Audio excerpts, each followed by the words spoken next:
फिर इस जन्म में मुलाकात हो न हो, लग जा गले कि फिर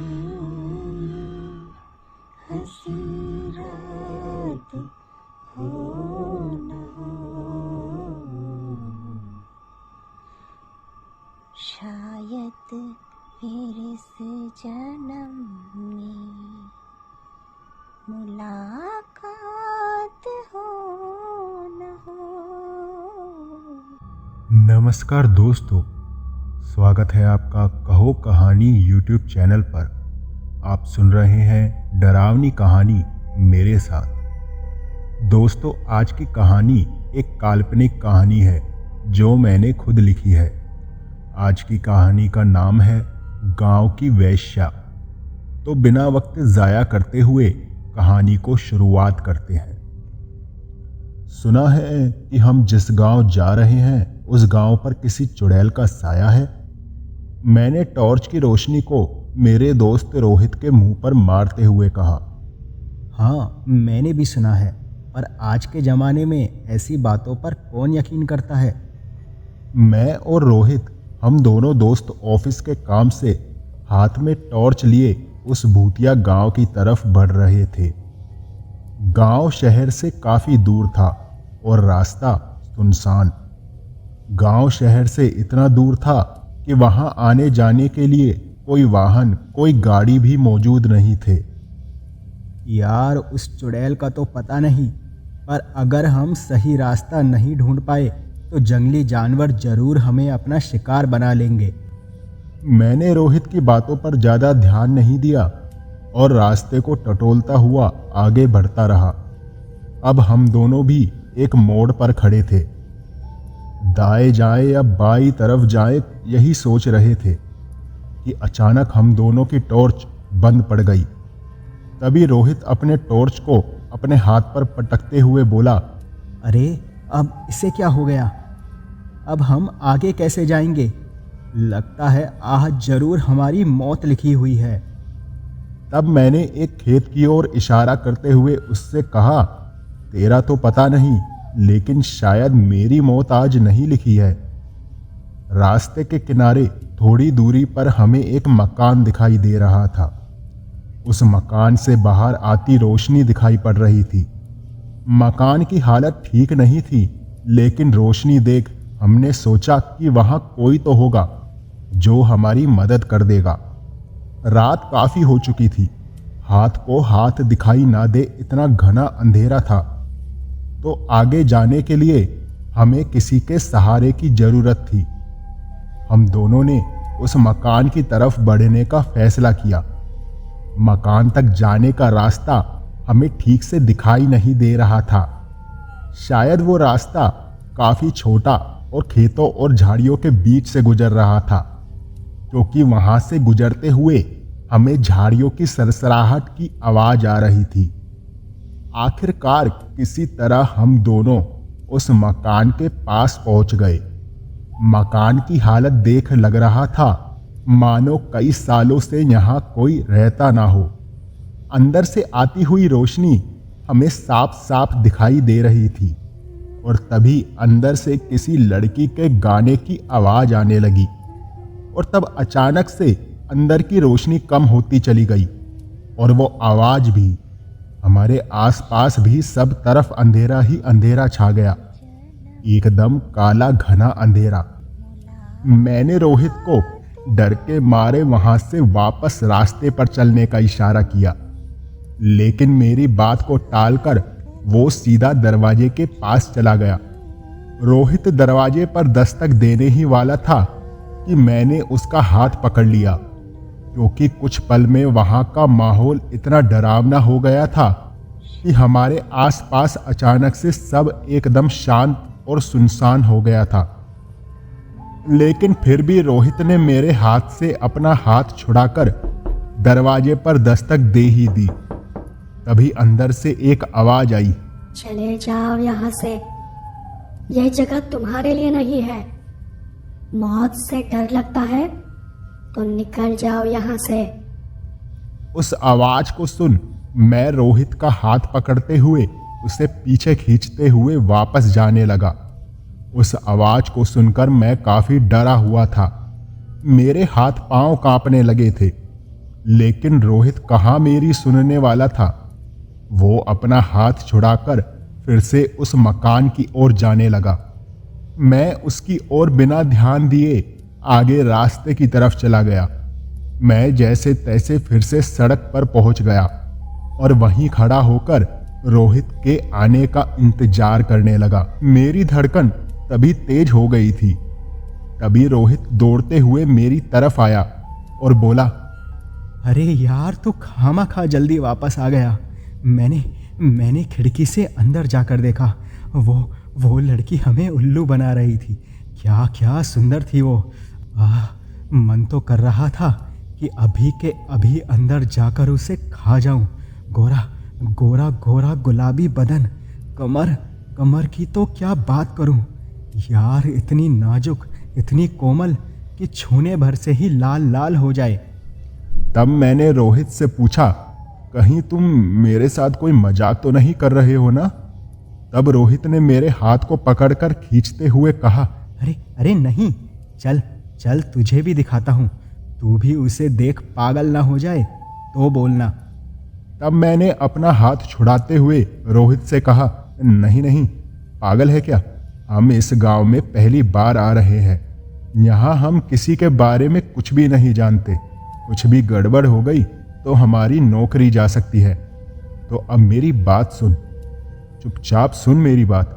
गांव की तरफ चल। कल दोपहर तक हमें अपना काम खत्म करके वापस घर चले जाना है। तब रोहित थोड़ा गुस्से से होते हुए बोला, यार, तू बड़ा ही डरपोक इंसान है। चल, तेरी वजह से आज छोड़ देता हूँ, लेकिन कल सुबह मैं यहाँ वापस जरूर आऊँगा उस खूबसूरत लड़की से मिलने के लिए। मैंने उसकी तसल्ली के लिए उसे हाँ कहा और कहा, कल तुझे जो करना है वह कर, लेकिन इस वक्त नहीं। और हम फिर से गांव की तरफ चलने लगे। रास्ते भर मेरा दोस्त बस उस लड़की की बात किए जा रहा था। यार, अब क्या बताऊं, क्या सुंदर थी वो। तू देखता ना तो तू भी पागल हो जाता। उसे देख मेरे रोम रोम खड़े हो गए थे, और थोड़ी देर तक देखता रहता ना तो न जाने क्या क्या हो जाता। मन तो कर रहा था कि अभी के अभी अंदर चला जाऊं और उसे अपनी बाहों में भर लूं, उससे लिपट जाऊं। मेरा दोस्त रोहित न जाने क्या क्या उस लड़की के बारे में अनाप शनाप बातें किए जा रहा था। काफी देर चलने के बाद हम दोनों गांव के पास पहुंच गए। गांव पहुंचते पहुंचते रात के 1 बज चुके थे। गांव के सरपंच ने हमारे रहने के लिए पहले ही इंतजाम कर रखा था। थोड़ा आराम करने के बाद मैंने सुबह जल्दी जाकर काम खत्म करने का फैसला किया। हम दोनों को फैक्ट्री के लिए आसपास की जगह देखनी थी, पर तब रोहित के मन में शायद कुछ और ही चल रहा था। लेकिन जैसा मैंने सोचा वैसा नहीं हुआ। सुबह करीब 9 बजे हम तैयार होकर गांव से बाहर निकल पड़े। गांव के सरपंच ने हमें अपनी गाड़ी दी और एक जानकार बड़े बुजुर्ग आदमी को हमारे साथ भेज दिया था। मेरा दोस्त उस वक्त गाड़ी चला रहा था। जैसे ही हम एक मोड़ के पास आ गए, रोहित ने अचानक गाड़ी एक जगह पर खड़ी कर दी और गाड़ी से बाहर देखते हुए बोला, यह वही जगह है ना जहां मैंने कल उस लड़की को देखा था? मैंने भी आसपास देखा, लेकिन मुझे ठीक से समझ नहीं आ रहा था। मोड़ तो वही लग रहा था, लेकिन अब वहां कुछ नहीं था। वहां ना ही कोई मकान नजर आ रहा था और ना ही कोई लड़की। मेरे दोस्त ने तो गाड़ी से उतरकर दाएं बाएं इधर उधर सब तरफ देख लिया, लेकिन वहां कुछ भी नहीं था। सब तरफ बस दूर दूर तक फैली सिर्फ घास ही घास नजर आ रही थी। तभी हमारे साथ आए हुए बाबा थोड़े घबराते हुए बोले, तुमने यहाँ यह गाड़ी क्यों खड़ी कर दी है? यह जगह देखने लायक नहीं है। आगे कई जगह है, चलो उन्हें देखते हैं। रोहित थोड़ा हिचकिचाते हुए बोला, जी बस ऐसे ही जगह का मुआयना कर रहा था। बाबा ने फिर कहा, इस जगह के बारे में सपने में भी मत सोचना साहब। यहाँ रात तो क्या, दिन में भी कोई रुकना नहीं चाहेगा। तभी मेरे मुंह से निकल गया, बाबा शायद कल रात हमने यहाँ एक मकान देखा था, पर अब ऐसा लग रहा है जैसे वो कोई सपना था। तभी बाबा के चेहरे का अचानक से नूर बदल गया। मुझे रोककर बोले, कल रात तुम यहाँ आए थे, पागल तो नहीं हो गए हो? बस हो गया, तुम दोनों अभी के अभी इस गांव से चले जाओ। जान प्यारी है तो भाग जाओ यहाँ से। मैंने बाबा का हाथ पकड़ते हुए पूछा, क्यों, क्या हुआ बाबा, कुछ गलती हो गई क्या हमसे? बहुत बड़ी गलती बेटा, जितना जल्दी हो सके उतना जल्दी तुम दोनों यहाँ से चले जाओ और मुझे भी जाने दो। मेरे दोस्त ने आगे आते हुए कहा, क्या बोल रहे हो बाबा, हम सुनते जा रहे हैं, इसलिए आप कुछ भी बोले जा रहे हो। बाबा ने अपने चेहरे का पसीना पोंछते हुए कहा, सच बोल रहा हूँ बेटा, वो चुड़ैल है। उसने अगर तुम्हें देख लिया होगा ना तो वह तुम्हें जिंदा नहीं छोड़ेगी। मेरा दोस्त अब हंसते हुए बोला, अच्छा, अब मतलब कल मैंने जिसे देखा था वो चुड़ैल थी? और ऐसा बोलकर बहुत जोर जोर से हंसने लगा। मुझे उसका बाबा की बात को लेकर मजाक उड़ाना अच्छा नहीं लगा, तो मैंने रोहित को शांत रहने को कहा और फिर बाबा से पूछा, बाबा ठीक ठीक बताओ ना, हुआ क्या है? और फिर बाबा ने हमें उस जगह के बारे में एक कहानी बताई। तुम दोनों यकीन करो या ना करो, पर मेरी बात ध्यान से सुनो। मैं जानता हूं कि जिस लड़की को तुमने देखा था वो बहुत सुंदर दिखती होगी। इतना ही नहीं, उसे देख अपने मन पर काबू करना बड़ा मुश्किल लगने लगता है। मैं नहीं जानता कि कल रात तुम कैसे बच गए, लेकिन कुछ साल पहले वहां एक आलीशान मकान हुआ करता था और उस मकान में एक वेश्या रहा करती थी। वो बहुत सुंदर थी, लेकिन एक राज की बात थी जो गांव में कोई नहीं जानता था। वो ये कि उसकी एक बेटी थी जो उससे भी कहीं ज्यादा खूबसूरत थी और उसी के साथ उस मकान में रहती थी, पर उसे किसी ने कभी नहीं देखा था। वो इतनी खूबसूरत थी कि अगर किसी ने भी उसकी एक झलक देख ली तो वह पागल हो जाता था। उस लड़की के साथ बस एक रात गुजारने के लिए वह कुछ भी करने को तैयार हो जाता था, पर वो वेश्या अपनी बेटी को इन सब चीजों से दूर रखना चाहती थी। इसलिए वेश्या ने उसे कभी मकान से बाहर नहीं आने दिया। पर एक रोज गांव के मुखिया के बेटे ने उस लड़की को देख लिया और उसे देखते ही वह तो जैसे पागल हो गया। वो उस लड़की के बारे में वेश्या से बात करने के लिए उसके घर चला गया, पर वेश्या ने उसे धक्के मार कर घर से बाहर निकाल दिया। गुस्से में आकर मुखिया के बेटे ने गांव वालों को उस लड़की के बारे में कुछ भी अनाप शनाप बातें बताई। गांव के लोगों में उसके बारे में अजीब अजीब अफवाहें फैलाई गई। लोगों की वासना का कोई अंत नहीं होता बेटा। गांव वालों ने उस लड़की की चाह में एक रोज उस वेश्या से वासना का बहुत बुरा खेल खेला। उससे जबरदस्ती की, मन किया तब तक उसको भोग लिया, लेकिन वह जानती थी कि गांव वालों ने अगर उसकी बेटी को एक बार भी देख लिया तो वो उसे किसी जानवर की तरह नोच नोच कर खा जाएंगे और वो जीते जी मर जाएगी। मैं बाबा की बातों को गौर से सुन रहा था, पर एक चीज को मैं समझ नहीं पाया कि अगर उस लड़की को किसी ने नहीं देखा तो फिर बाबा को कैसे मालूम हुआ कि वह लड़की सुंदर दिखती थी। पर फिर भी मैं उनकी आगे की बात सुनता चला गया। किसी को नहीं पता था कि वेश्या की बेटी कहाँ है। वेश्या ने उसे किसी ऐसी जगह पर छुपा दिया था कि वो किसी को ना मिल सके, और वो अकेली थी जो उसके बारे में जानती थी। गुस्से में आकर गांव वालों ने उसके घर को आग लगा दी। गांव के लोगों को उनकी हवस ने अंधा बना दिया था। उस रोज घर को लगी आग में वेश्या और शायद उसकी बेटी काफी देर तक झुलसती रही, चिल्लाती रही, पर किसी में भी जरा भी इंसानियत नहीं जागी। तब से उस वेश्या की आत्मा अपनी बेटी को बचाने के लिए उस घर के आसपास मंडराती रहती है। इस घटना के बाद से गांव के कई घर बर्बाद हो चुके हैं और आज तक उसके कहर से कोई नहीं बच पाया है। तभी मेरे दोस्त ने बाबा को बीच में ही रोकते हुए कहा, अच्छा, अगर वह भूत थी तो फिर कल रात उसने हमें क्यों कुछ नहीं किया?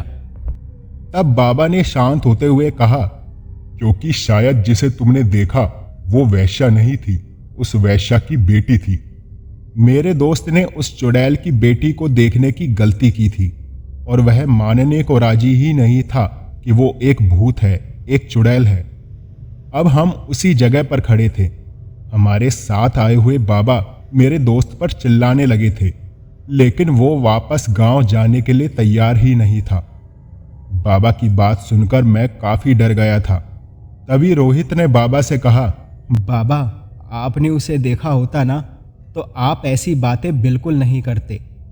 तो बाबा को बहुत गुस्सा आ गया, लेकिन फिर भी वो शांति से बोले, बेटा, ये जवानी तुम्हें अभी अभी फूटी है। हमने यहाँ कई साल गुजारे हैं, इसलिए इस जगह के बारे में तुमसे ज्यादा ही जानता हूँ। जिंदगी से प्यार है ना तो लौट जाओ। वो जितनी सुंदर है उतनी ही भयानक है, जितनी खूबसूरत है उससे कहीं ज्यादा डरावनी है। आखिरकार मैंने किसी तरह मेरे दोस्त को समझाया, तब कहीं वो मेरे साथ गांव वापस जाने के लिए राजी हो गया। हम दोनों गांव वापस आ गए। घर जाते ही मैं वापस जाने की तैयारी करने लगा, पर ना जाने क्यों रोहित उस गांव से निकलने में देरी कर रहा था। हम दोपहर को ही गांव आ चुके थे, पर हमें गांव से निकलते निकलते शाम हो गई थी। हमारे पास गाड़ी नहीं थी। गांव के सरपंच हमें गाड़ी देने के लिए राजी थे, लेकिन फिर भी रोहित ने गाड़ी लेने से इनकार कर दिया था और उसने पैदल ही गांव से बाहर जाने का फैसला किया। शाम ढलने लगी थी और इस बात को लेकर रोहित अंदर ही अंदर खुश हो रहा था। मैं एक आखिरी बार बाबा से मिलने उनके घर चला गया और तब पता चला कि बाबा घर पर नहीं थे। रोहित भी जानबूझकर देरी कर रहा था। उसके मन में कुछ तो था जो मुझसे छुपा रहा था। हम दोनों अंधेरा होने से पहले ही गांव से बाहर निकल पड़े। मैंने रोहित से कहा, देख, मैं जानता हूं कि तूने जानबूझकर निकलने में देरी की है। तो रोहित हंसते हुए बोला, हाँ, तो अब तू ये भी जानता होगा कि हम कहाँ जाने वाले हैं। उसका वो जवाब सुनकर मैंने गुस्से में ही कहा, रोहित, तू कहीं पागल तो नहीं हो गया है? तूने सुना ना बाबा ने क्या कहा था? तभी वो फिर से मुस्कुराते हुए बोला, यार, मैं भी तुझे कब से यही समझाने की कोशिश कर रहा हूँ। तू बस एक बार उस बला को देख ले। तू भी पागल ना हो गया ना? तो बताना। उसका बदन सोने के जैसा था, कमर इतनी नाजुक और इतनी घुमावदार थी कि क्या बताऊं। मन कर रहा था कि बस उसे अपनी बाहों में भर लूं।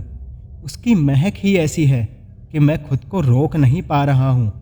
बस एक बार उसे अपनी बाहों में भर लूं।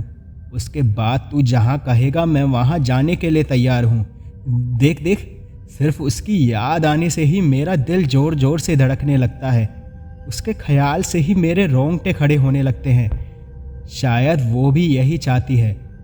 मैंने उसका रास्ता रोकते हुए कहा, देख, अगर तू वहां गया ना तो सच में मर जाएगा। मैं आखिरी बार ये कह रहा हूं कि हम वहां नहीं जाएंगे, भूल कर भी नहीं। रोहित ने मेरा हाथ को झटकते हुए कहा, मैं तो जाऊंगा।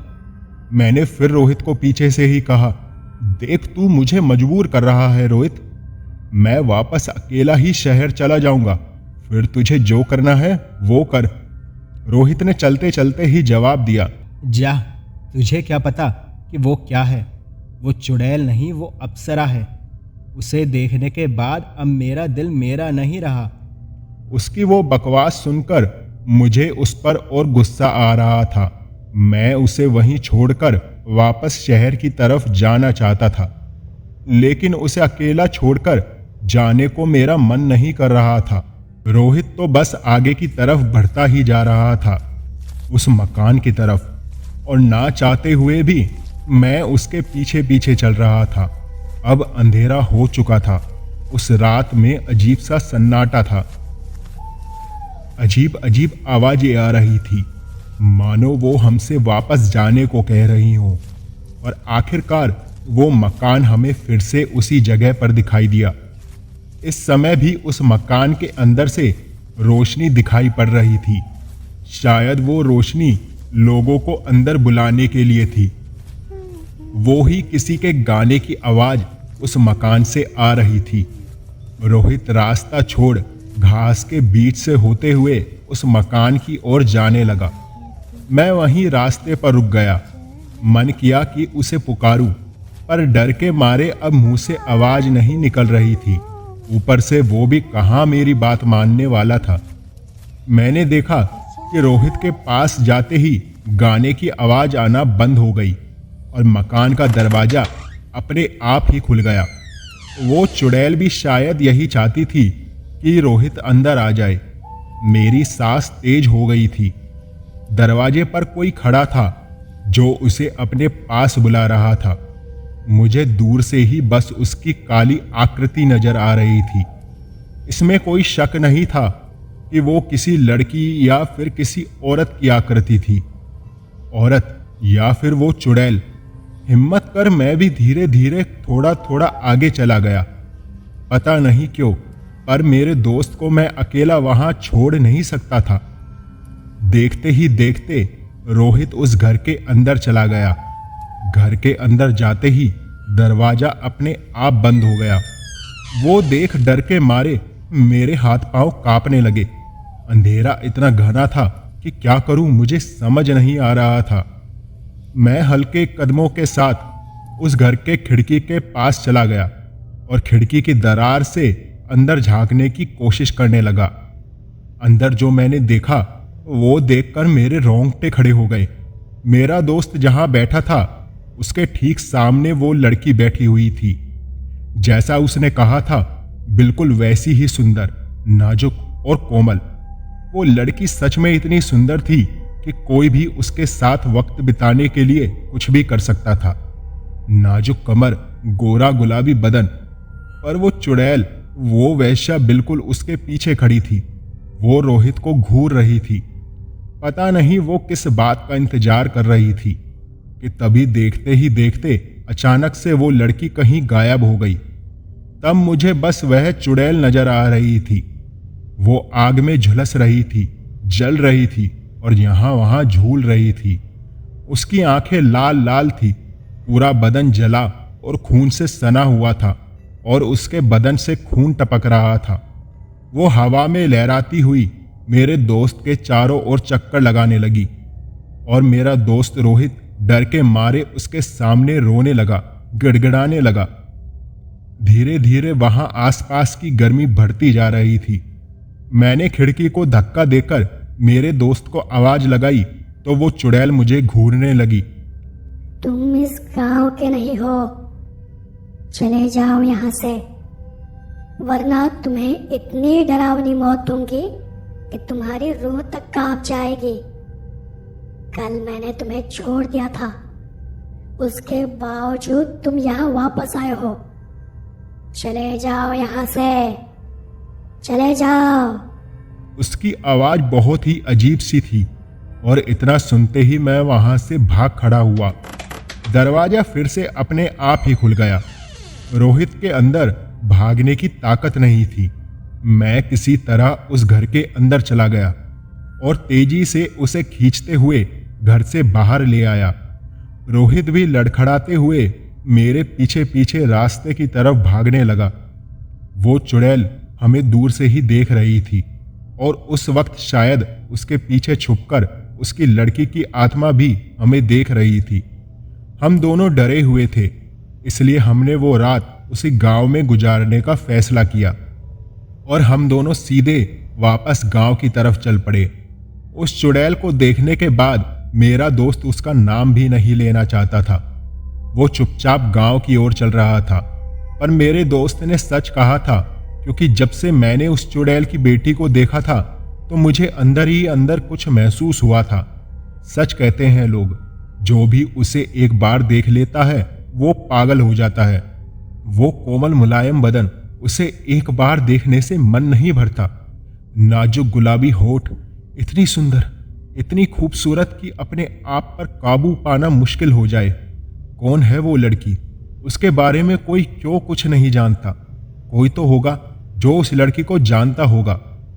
तभी मेरे दिमाग में बाबा का ख्याल आया। शायद बाबा उस लड़की के बारे में कुछ ना कुछ तो जरूर जानते थे। उन्होंने भले ही कहा था कि उसे किसी ने नहीं देखा है, पर उनकी बातों से ऐसा लग रहा था कि उन्होंने उसे जरूर देखा होगा। हम दोनों वापस गांव आ पहुंचे। गांव वापस आते आते रोहित को बहुत तेज बुखार चढ़ चुका था। मैंने गांव के सरपंच को झूठ कहा कि मेरे दोस्त की तबीयत अचानक खराब हो गई है, इसलिए हम वापस आ गए हैं। उस रात रोहित बेजान सा पड़ा हुआ था। चुड़ैल का असली रूप देखकर उसकी हिम्मत टूट गई थी। लेकिन मेरे मन में कई सवाल उठ रहे थे जिनका मेरे पास कोई जवाब नहीं था। मेरे मन में बस एक बात चल रही थी कि कब सुबह हो और कब मैं बाबा से जाकर उस लड़की के बारे में जान लूं। मैं रात भर सो नहीं पाया। शायद सुबह किसी वक्त मेरी आंख लग गई। कुछ देर बाद किसी की आवाज से मेरी आंख खुल गई। कोई था जो मेरे बिस्तर के पास खड़ा होकर मुझे जगा रहा था। अरे साहब उठिए, सुबह के 9 बज गए हैं। मैंने उठकर घड़ी में देखा तो सच में 9 बज चुके थे। मैंने रोहित को देखा तो वो अब भी सो रहा था। मैंने उस आदमी से कहा कि मेरे दोस्त के लिए किसी डॉक्टर का इंतजाम कर दीजिए, तब तक मैं तैयार हो जाता हूं। तब उस आदमी ने कुछ दवाइयां मेरे हाथ में थमाते हुए कहा, डॉक्टर तो आज नहीं आएंगे। कल जो बाबा तुम्हारे साथ आए थे ना, आज सुबह गांव के बाहर उनकी लाश मिली है, एक रास्ते के किनारे। सभी गांव वाले सुबह सुबह वहीं गए हुए हैं। उसकी बात सुनकर मुझे झटका सा लगा। कल तक तो वो ठीक थे। मैंने वो दवाइयां फिर से उस आदमी के हाथ में थमाते हुए कहा, आप ही इसे दवाइयां खिलाना, मुझे थोड़ी जल्दी है। और मैं जल्दी जल्दी में तैयार होकर उस आदमी की साइकिल लेकर निकल पड़ा। जब मैं बाबा के लाश के पास पहुंचा तो वो वही जगह थी जहां हमने उस मकान को देखा था, पर अब वहां कोई मकान नहीं था। बाबा की लाश जली और पिघली हुई थी। काफी बुरी हालत में लाश थी। मेरे वहां जाते ही एक लड़का मेरे पास आया और उसने मेरे हाथ में एक कागज देते हुए कहा, बाबा ने आपको देने के लिए कहा था। बाबा ने ये मुझे कल ही दे दिया था, लेकिन उन्होंने ये कहा था कि अगर वो वापस घर नहीं आए तो यह कागज आपको दे दे। मैंने वो कागज लेकर अपनी जेब में रख लिया और गांव वालों से थोड़ा दूर जाकर खड़ा हो गया और फिर उसे खोलकर पढ़ने लगा। उस कागज में बाबा ने कुछ ऐसा लिखा था, मैं जानता हूं कि आप दोनों अब भी इसी गांव में हैं। आप ही क्यों, आपकी जगह कोई और भी होता ना, तो वो भी इस गांव को छोड़कर नहीं जा पाता। क्योंकि जब भी कोई सिर्फ एक बार रूपवती को देख लेता है ना, तो वो कभी भी उसे छोड़कर नहीं जा पाता। हाँ, उसका नाम रूपवती है, वही जिसे सब वैश्या की बेटी इस नाम से जानते हैं। उसे सिर्फ मैंने और मुखिया के बेटे ने देखा था और मैं अकेला था जो उसको नाम से जानता था। सच कहूं तो हम दोनों एक दूसरे को काफी अच्छी तरह से जानते थे, क्योंकि मैं उससे प्यार करता था, उससे शादी करना चाहता था और ये बात गांव में किसी को भी पता नहीं थी। ये उन दिनों की बात है जब मैं उसे देखने के लिए दिन भर यहां पड़ा रहता था। मेरा खेत उसके घर के पास ही था, तो खेत में काम करने के बहाने मैं उससे मिलने आया करता था। उसकी माँ को भी यह बात पता थी और वह यही चाहती थी कि मैं उसको लेकर गांव से कहीं दूर चला जाऊं, पर ना जाने क्यों मेरी हिम्मत नहीं हो रही थी। मेरे पास तब कुछ भी नहीं था और एक दिन हम दोनों नदी के किनारे मिलने चले गए। तब उसी वक्त मुखिया के बेटे ने मुझे उससे बात करते हुए देख लिया था। उसे देख वो पागल हो गया था। उससे मिलने के लिए, उसके साथ एक रात गुजारने के लिए वो मुझसे कहने लगा। मैंने किसी तरह झूठ बोलकर उसे टाल दिया, पर वो रूपवती के लिए किसी भी हद तक जाने को तैयार था। तो रूपवती की माँ बिल्कुल भी नहीं चाहती थी कि वो उसके जैसी बने। वो तो बस ये चाहती थी कि वो बस दूसरी औरतों की तरह जिंदगी बिताए, उनकी तरह शादी करे, अपना घर बसाए। पर कुछ ही दिनों में गांव के लोगों में रूपवती को लेकर कई सारी अफवाहें फैल गई और धीरे धीरे लोग बेकाबू होने लगे। रूपवती की मां ने उसे कहीं छुपा दिया था। लोगों का गुस्सा देखकर मैं भी डर गया था और एक दिन गुस्से में आकर गांव के लोगों ने उस वैश्या के घर को आग लगा दी। उस वक्त घर को आग लगाने में मैं सबसे आगे था। डर के मारे मैंने किसी का विरोध नहीं किया और मैं अपने सपनों को, अपनी रूपवती को अपनी आंखों के सामने राख होता बस देखता रहा। मैं उन दरिंदों से उसे बचा नहीं पाया, पर तब घर में सिर्फ एक लाश मिली जो शायद रूपवती की मां की थी। रूपवती का कहीं कोई पता नहीं चला तो मुझ में एक उम्मीद जाग गई कि रूपवती अब भी जिंदा है। मैं उन दिनों घुट घुट कर जी रहा था। उस घटना के बाद वापस कभी भी अपने खेतों के पास नहीं गया। उस घटना के कुछ ही दिनों बाद एक खबर आ गई कि मेरे खेतों के पास मुखिया के बेटे की लाश मिली है। मुझे लगा कि उसके साथ कोई हादसा हुआ होगा। फिर उसके कुछ दिनों बाद एक रात मैं जब यहां से गुजर रहा था, तब मैंने इसी मकान से बाहर आती हुई रोशनी देखी। मैं डरता हुआ मकान के अंदर पहुंचा। उस वक्त मुझे लगा कि कहीं ना कहीं रूपवती अब भी जिंदा है। मैं जब मकान के अंदर गया तो देखा रूपवती सच में जिंदा थी। वो एक जगह पर शांत बैठी हुई थी और रो रही थी। वो पहले से ही बहुत गरीब और शांत स्वभाव की थी। तो मैं उसके पास चला गया और मैंने जो भी किया था उसके लिए उससे माफी मांगने लगा, पर मेरी बात सुनकर वो और ज्यादा रोने लगी। मैंने उसे समझाने की, शांत करने की बहुत कोशिश की। फिर वो मेरे हाथ को पकड़कर उसके कमरे के पास लेकर चली गई। उसके कमरे का दरवाजा टूटा और आधा जला हुआ था। मैंने उस दरवाजे को धक्का दिया तो अंदर रूपवती की लाश एक जले हुए खंबे से लटक रही थी। वो देख मैं झट से पीछे हट गया। तब मैंने देखा कि मेरे हाथ में रूपवती का नहीं बल्कि उसकी मां का हाथ है और वो मुझे घूर रही थी। वो मुझे मारना चाहती थी, मुझसे बदला लेना चाहती थी, क्योंकि वहां जो भी हुआ था वो सब कुछ मेरी वजह से हुआ था। पर उस दिन भी रूपवती ने मेरी जान बचाई। उसकी आत्मा ने अपनी मां को मुझे मारने से ही रोक दिया था और मैं किसी तरह उस घर से भागने में कामयाब हुआ। उस दिन के बाद इतने सालों में मैंने कभी वहां जाने की हिम्मत नहीं की। पर तुम दोनों की बातें सुनकर लगा कि मेरी रूपवती तो अब भी वहीं है और शायद वो मेरा इंतजार कर रही है। इसलिए मैं आज रात वहां जाने वाला हूं। मेरे साथ क्या होगा मुझे नहीं पता, पर मौत ही क्यों ना आ जाए, मैं अपनी रूपवती से जरूर मिलूंगा। उससे माफी चाहता हूं। इसलिए मैं आज रात वहां जाने वाला हूं। मेरे साथ क्या होगा मुझे नहीं पता, पर मैं अपनी रूपवती से मिलने जा रहा हूं, भले ही मुझे मौत क्यों ना आ जाए। माफी चाहता हूं कि मैंने आप दोनों को अधूरी कहानी बताई थी। हो सके तो मुझे माफ कर देना। मैंने उस कागज को पढ़ने के बाद चुपके से अपनी जेब में रख लिया और साइकिल को दौड़ाता हुआ वापस गांव चला गया। मैंने अपने दोस्त को बाबा की दी हुई चिट्ठी दिखाई। मैं और अब मेरा दोस्त अब अपने आप से बहुत शर्मिंदा थे। उस लड़की को देखने के बाद हम दोनों के मन में न जाने कैसे कैसे ख्याल आए थे। हमारी सोच कितनी गंदी थी। हमने एक बार भी उसे एक औरत की नजरों से नहीं देखा था। वो लड़की भले ही वैश्या की बेटी थी, लेकिन उस लड़की को भी सब वैश्यों की नजरों से ही देखते थे। कोई भी उसे एक इंसान की नजरों से नहीं देख रहा था। मैंने रोहित को उस चिट्ठी के बारे में बताया तो उसे भी काफी बुरा लगा।